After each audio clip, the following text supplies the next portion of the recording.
मैं एक और चीज़ पूछना चाहूँगा, जैसे अभी तो जैसे परिवार, न्यूक्लियर फैमिलीज, जैसे हस्बैंड वाइफ अकेले रहते हैं। पहले के ज़माने में क्या होता था कि बड़े बुजुर्ग वो कुछ ना कुछ चीज़ें, तौर तरीके बताते थे जो पीढ़ियों से चला आ रहा है। मतलब कहीं ना कहीं वेदों शास्त्रों में लिखा हुआ है कि इस समय ये खाना चाहिए, ऐसे विचार आने चाहिए।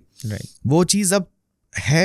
मैं नहीं कह रहा कि सब लोग अकेले ही रहते हैं, बट फिर भी अब लोग अभी क्या हो गया कि जैसे कुछ कोई चीज़ का सोल्यूशन चाहिए, किसी बारे में जानकारी चाहिए तो इंटरनेट पे सर्च कर लिया जी, AI से पूछ लिया क्या करना चाहिए, चैट जीपीटी से पूछ लिया। सही का एग्जाम्पल।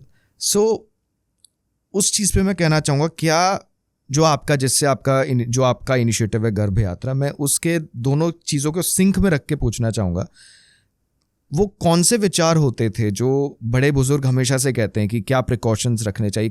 कभी देखा है, कभी जैसे if a girl is pregnant तो उसके माँ बाप आते हैं, वो कुछ एक्स्ट्रा केयर, कुछ चीज़ें बताते हैं जो चला आ रहा है, जो उन्होंने सुना हुआ है अपने समय से।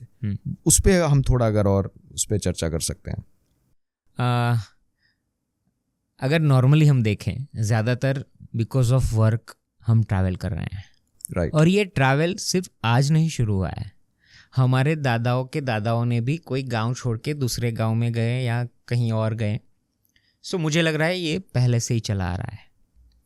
हाँ, एक होता है फैमिली का एनवायरनमेंट, लेकिन मेरे ग्रैंडफादर जो टीचर थे वो बोलते रहते थे कि we should be like bird nest, कि बर्ड एक बार उसने जन्म दे दिया, फिर वो अपनी तरीके से मुक्त होता है उड़ने के लिए, अपना माला अलग तरीके से बनाता है।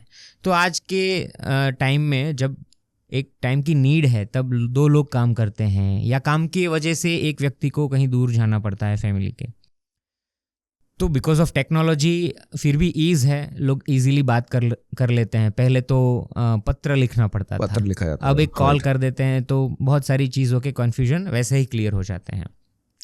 जो मेडिकल क्वेश्चन होते हैं वो डॉक्टर से पूछ लेते हैं, जो स्पिरिचुअल या लाइफ के रिलेटेड हैं तो अपने यहाँ पे 16 संस्कार होते हैं।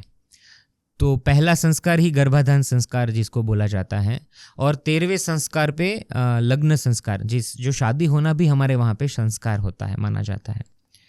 लेकिन इस टर्मिनोलॉजी को लोगों ने बहुत ही बढ़िया तरीके से मिसयूज़ किया है मेरे हिसाब से, क्योंकि संस्कार मेरे हिसाब से ये है जो जब नई चीज़ हम सीखते हैं ना, उसमें क्या चीज़ हम शिक्षा लेते हैं उसी को संस्कार बोला जाता है।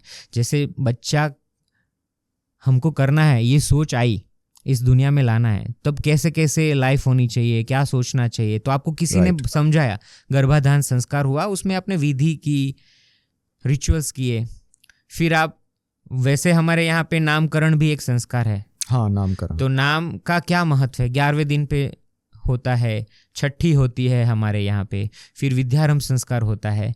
जब लाइफ का कोई एक पर्टिकुलर पड़ाव चल रहा है, उससे सब हम डाइवर्ट लेते हैं, तब एक संस्कार ऐड किया गया है। ये 16 संस्कार वैसे पॉपुलर है, बाकी बहुत सारे संस्कार होते हैं हमारे शास्त्रों में, अलग अलग बोले जाते हैं। मेजर इसको गर्भाधान से लेके अंत्येष्टि, मृत्यु तक का 16 बोला है। तो वेदों में अगर हम नॉर्मली भी देखें कि आप देखो हमारे भारत में हर एक के घर में भगवत गीता रहेगी, मेजॉरिटी के घर में गीता जी होगी, लेकिन पढ़ते बहुत कम लोग हैं।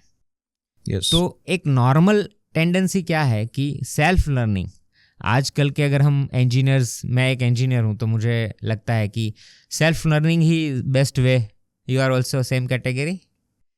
तो आपको पता है कि एक्चुअल लर्निंग हम खुद अपनी तरीके से जब करते हैं वही एक्चुअल होती है। तो मुझे लगता है कोई किसी को सिखा नहीं सकता है। अगर एक माँ बनी है तो वो ईश्वर की इच्छा से और कृपा से बनी है, उसको अगर वो ज्ञान है भी नहीं ना, तो भी वो आना शुरू हो जाएगा।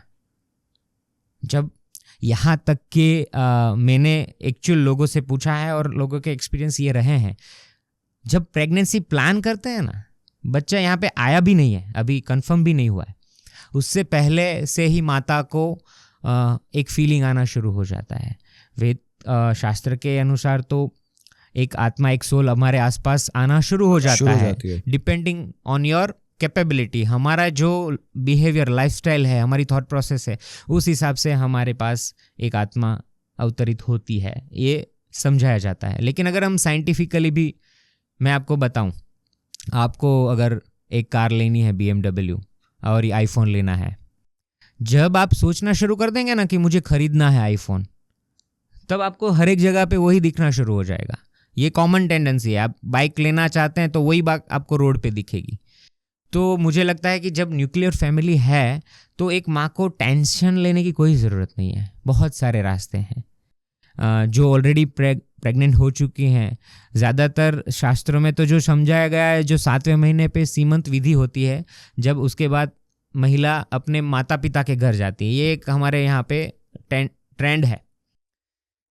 लेकिन उसका एक्चुअल मीनिंग क्या है, कि उसका क्या पर्पस है, कि जो ऑलरेडी माताएं बनी हुई हैं उनसे जब वो नॉलेज लेती हैं, ये अभी हम दो हमारे दो, और अभी हम दो हमारा एक, और अभी हम दो एक भी नहीं, ये ट्रेंड अभी आया है। अब पहले जाके देखो 3 4 5 और टीम हो जाती थी।